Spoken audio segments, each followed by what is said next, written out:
in today's tutorial, I'm going to show you guys how to hopefully fix or resolve if your webcam or camera is not working on your Toshiba laptop, tablet, or desktop computer. So this should hopefully be a pretty straightforward process here, guys. And without further ado, let's go ahead and jump straight into it.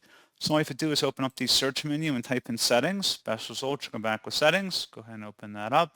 On the left panel, select privacy and security. And then on the right side, scrolling down underneath app permissions, select camera. And then make sure camera access is toggled to the on position as well as for the relevant applications below. Please note if it's still not working, you may want to just try restarting your system. And if you're using an external webcam, try plugging into a different USB port, and then hopefully your issue should be resolved. So as always, thank you guys for watching this brief tutorial. Do hope that was able to help you out, and I do look forward to catching you all in the next tutorial. Goodbye.